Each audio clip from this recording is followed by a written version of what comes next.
What's up, everybody? Welcome back to another video on the Texas Rangers report. And in this video, I'm going to be breaking down the Texas Rangers top prospects, number 11 all the way to the 20th best prospect in the Rangers farm system. But if this is your first time watching the Texas Rangers report, make sure to subscribe, because I'm your number one source for all things Texas Rangers in the off season, but in the regular season as well. So getting straight into things, last video I did my version of the top 10 prospects in the Rangers farm system, and this isn't me just listing MLB.com's top prospects or Fangraph's top prospects. This is actually my ranking. So if you haven't watched the top 10 prospect video, go check that out. And now we are going into prospects 11 all the way through 20, and then we'll be coming out with 21 all the way through 30 tomorrow. So the 11th prospect in the Rangers farm system, in my opinion, is right-handed pitcher Ricky Venasco. We drafted him back in 2017 in the 15th round out of high school, and this guy, he's put it together in the lower levels of the minor league, and I think this is a high risk, high reward type of pitcher, and it's not really really risky since we drafted him in the 15th round. But the thing is, he has dealt with injuries, which is a little worrisome. But I heard that he's put on 40 pounds of muscle this offseason, so I'm really interested to see what he can do. I really think if he hits, that our rotation could be pretty nasty with the like of Jack Leiter, Cohen, and Adam Venasco. But he is a guy that his command may not be the best. He throws gas, but I'm really interested to see what Venasco could do if healthy. 12th on this list, I have Luis Angel Acuna, the shortstop, the brother of Ronald Acuna. And this is another guy like Maximo Costa. He has tremendous potential in this Texas Rangers organization. Although he didn't really put it together this year like I thought he would. He didn't have a terrible year. Let me get that out. But it wasn't anything that I thought he would have. I thought he would break out. So I didn't really have him dropping too far.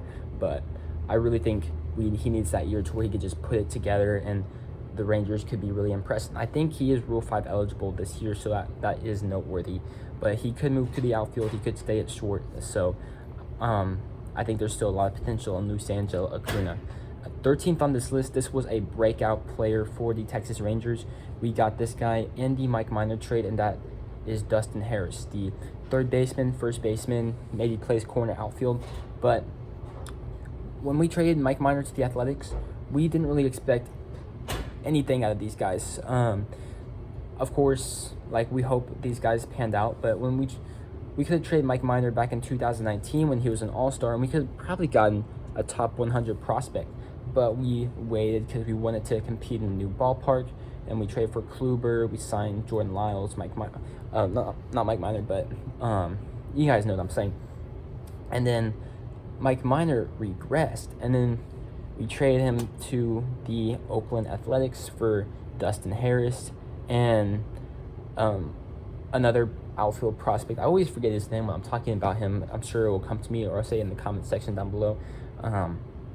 But Dustin Harris balled out this year in both levels of A-ball, and he wasn't even ranked on MLB.com going into this year, rightfully so. He jumped all the way up to the 17th prospect on MLB.com.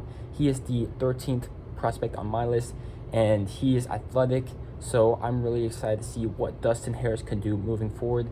He could start at AA next year, which is really, really exciting. I hope we don't trade him. I hope we keep him in the minor leagues. 14th on my list, this guy, you may not know him because we signed him in the international signing period last year. This guy is named Jason Morabel, an outfielder. Young, he didn't play in America this year, only played in the Dominican Summer League. He balled out there. He's super young. It'll take time to develop him, but tremendous amount of potential. So could he be used in a trade? Maybe. But we'll just have to wait on Jason Morabel. But that just goes to show that this Rangers farm system has made a dramatic leap from being in the bottom third to being in the upper third this year. And we have the third pick in the draft this year. We could easily take a college bat who's a blue chip and he can move through the minor leagues. But also, whenever the lockout is over, the international signing period will take place and we can add more blue chip talent. Obviously, the international signing period, like, you'd think you could get another Fernando Tatis or Vlad, but that's not always the case. But maybe you do. Maybe you do get a Vlad or Fernando Tatis. So that's another way to get talent. And then there's also trades. You could trade IKF, and then you can add some more players into the farm system to help us out. So I do think the Rangers farm system will continue to get better, even though we did lose our second round pick and our third round pick because of the signings of Corey Seager and Marcus Semien. But moving on, at 15th on this list, AJ Alexy. He's been a top prospect in this farm system ever since the Yu Darvish trade. That's whenever we acquired him, and he broke out in the minor leagues this year. We called him up. He showed really good promise at the major leagues, and then the hitters got used to him a little bit, but you can see that the potential's there for AJ Alexy.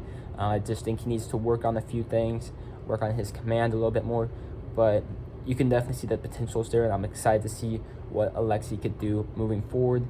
And honestly, I think the 5th spot in the rotation's up for grabs.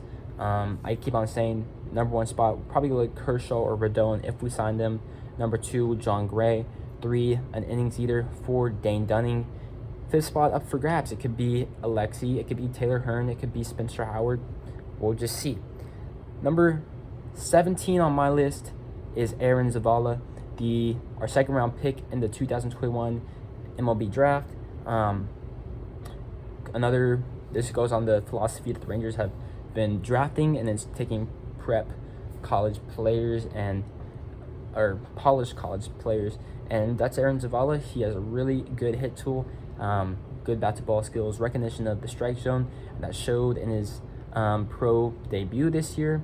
He raked and he helped down east in their playoff run. It didn't result in the championship, but he helped them out.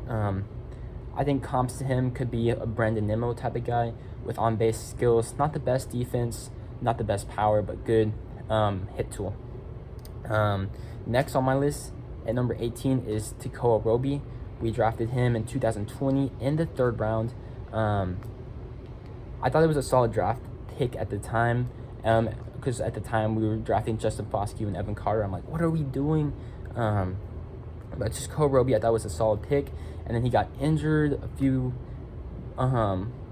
weeks or months into his debut, or I don't know, but he got injured, and in Arizona Fall League he played pretty well, but I think ever since he's been pitching in the minor leagues, he's shown potential. I think it's just staying healthy and pitching consistently, because I think this is a guy who could be a 3-2 guy in the rotation, but I think he has to stay healthy and pitch consistently. So Tekoa Roby is some guy that I'm definitely interested in. And I think for a 3rd round pick, being 18th in the farm system rankings, I think that's a solid draft selection for the Rangers. 19th on my list is Yerry Rodriguez, an international signing by the Rangers a few years back. And this guy, he played really well in the minor leagues. Well, he played really well at AA, and then he got called up to AAA, and then he got raked off of. He is on the 40-man roster, and I think he will start the year at AAA. I'm not too worried about him. His stuff is really good, but I think it's just getting used to the AAA hitters, and the league that he is in for AAA, it's a really hitters-friendly league, so give Yerry Rodriguez some time. I think he should get his stuff together. Number 20, I have another pitcher, Ronnie Henriquez. This guy, another top pitcher in the organization. He never really pitched extremely well this year. It was all pretty much average at High A Hickory, and AA Frisco was all pretty average.